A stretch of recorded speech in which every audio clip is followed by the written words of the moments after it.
We're speaking with Chris Sultemeier, the former logistics executive at Walmart Incorporated and the former head of the private fleet there, who's busy these days doing consulting work and teaching, I understand, in part. Yep. Chris, thank you for joining us. Dan, thank you for having me.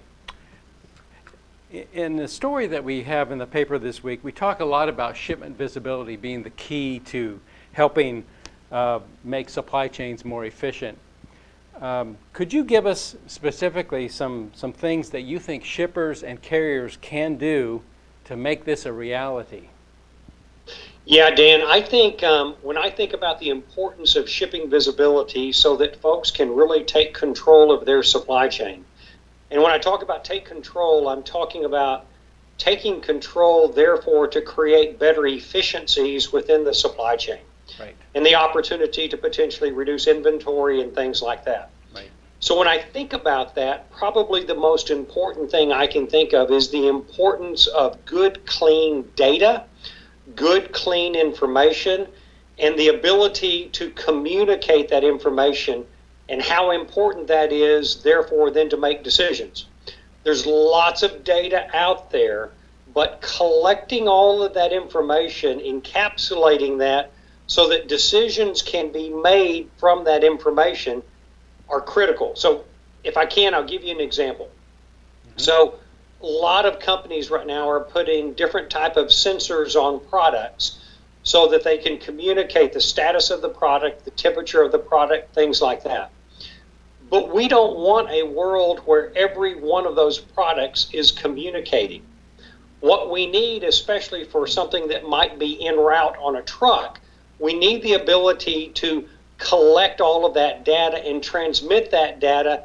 And I go back to my world in the Walmart supply chain. I want that truck to be the platform of communicating the information of all of the product that truck might be hauling. Mm-hmm. And that's what I sought when I was part of Walmart. And that's what I've really looked for is what are those platforms out there that can then communicate and pull all of that information together. And that's where I'm a believer in a company like Platform Science that's doing that type of work. Mm-hmm. All right. And since we're in a capacity-constrained environment today, I'm wondering if you could tell us a little more about what companies can do to ensure that their goods get shipped. Are we going to see companies expand their private fleets, for example? Is that one option? Or are there things that they can do to become more attractive to carriers, becoming a quote-unquote shipper of choice? Yeah, Dan, I really see it as a company like Walmart or other companies need to do all of those things. Mm. So, for example, you need to be a shipper of choice. Whether you have a private fleet or not, you've got to create an environment where the carrier gets paid timely. Your facilities are facilities that are efficient from an in and out standpoint with docks and everything else. I mean, people can argue right now, I'm not sure if we have a carrier constrained market or a constrained market from the standpoint of carrier supply, or if we just have an incredibly inefficient market that we've got to figure out how to cause it to be more efficient. I saw some information the other day that the average driver drives less than 7.5 hours a day. So if you've got 11 hours a driver can drive, but they're only driving 7.5, that just speaks to the inefficiencies that are in the market today between carriers and shippers. So if we can unlock a lot of that inefficiency, drive efficiency through the equation, there's a lot of capacity out there that's untouched. So yes, we need to be a shipper of choice, and shippers need to be doing the things that cause that. At the same time, we've got to work collaboratively with carriers so that we can unlock a lot of that capacity that's out in the market today. It sounds like you think there's a lot that can be done just in the marketplace between shippers and carriers, just looking at their processes and so forth. But let me ask you this. Are there some things that can be done from a regulatory standpoint that would unlock some capacity or make things more efficient? Have you thought much about that? either higher capacity trucks, for example, or changes in hours of service regulations? Do you think those things might help? I do. And where I would like to see first is, just as there's things going on the, or research going on the autonomous side, I first, though, would like to see the opportunity to go ahead and run in more locations double trailers. Allow longer vehicle combinations, allow heavier vehicle situations with added axles. Other countries have done that very successful. We have large stretches of highway in America that I do not see that it is a safety concern, and we need more opportunity to run that kind of configuration and therefore introduce more capacity into the market through those type activities. So yes, I think there's things from a regulation standpoint that would also assist with unlocking more capacity in the market. Mm-hmm. So if you're looking at the future of private fleets, and Walmart is one of the biggest, what does it look like to you? Will we see initiatives to automate, to use autonomous vehicles, for example? Drone delivery? Will we see any? Just if you had to look farther out into the future, what does it look like to you? Let me say this. I don't see private fleets very different than for-hire fleets. I see. So whether you're running a for-hire fleet or a private fleet, I don't see a lot of difference. In the private fleet world, though, I really think private fleets should lead on a number of these initiatives. For example, Walmart was all electronic logging by 2005, 2006. I see. Walmart was all APUs by 2007. So those kind of things lots of times have been led in the private fleet market, and I think the private fleets should be doing more of that.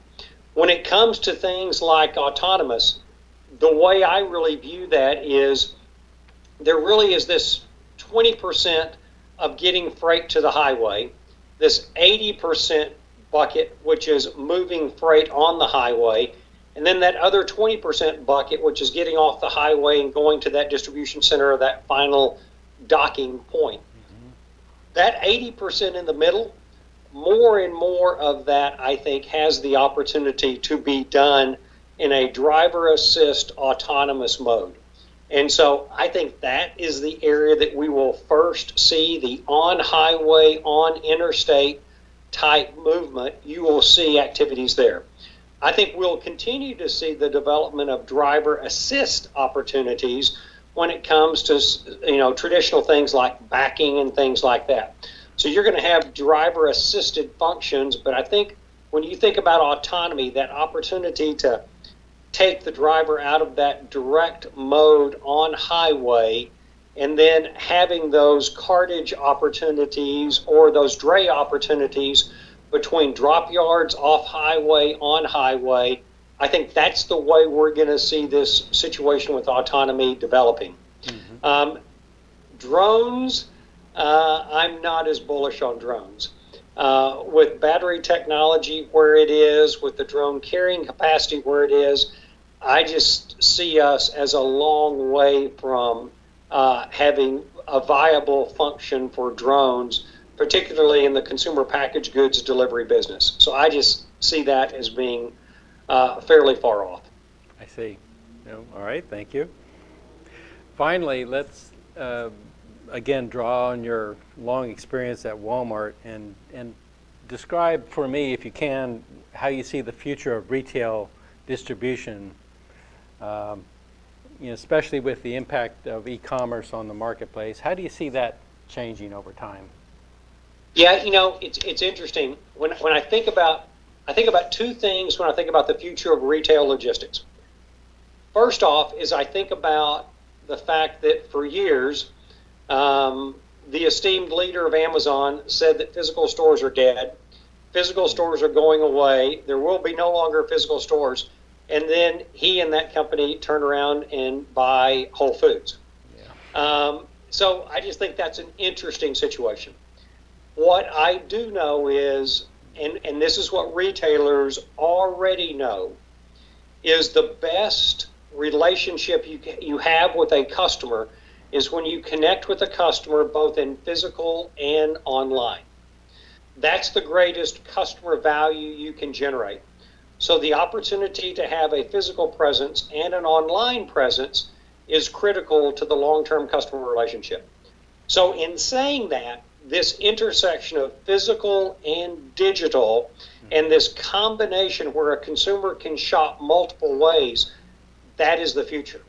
So if you take that back then, Dan, to the supply chain and think about how does that influence the supply chain, then you've got to think about the whole network of how do you get closer to the consumer, drive convenience for the consumer, and the things that start coming to mind are things like in-market urban fulfillment centers and things like that that get you closer to the consumer but give the consumer the opportunity to have a pickup point or an aggregation point. I have not yet seen anyone that can make money with home delivery with perishable food and consumables. The margin structure in that business currently in the United States does not allow for the cost of delivery. Now, if you can figure out how to get the customer to pay for delivery with a separate experience with a delivery agent, there might be opportunity there. But getting closer and closer to the customer, giving that customer an opportunity and giving you an opportunity to aggregate customers together, either through a pickup point or a delivery location, those are the things that I think have an opportunity to make sense in the future. The other thing to remember in the U.S. versus internationally is we do not have the density of market that they have in a number of foreign countries. And without that density, that level of intensity of shopping, there's only a few markets in the U.S. where you could do that. And so that also presents a challenge to making that kind of a model work. And so there's a lot of things that will need to be overcome. I think you'll continue to see progress, but there's a lot of hurdles that need to be crossed before we're going to get to a real viable model. All right, great. Thank you so much for spending some time with us today. You betcha, Dan. It's Thank been you. my pleasure. Thank you.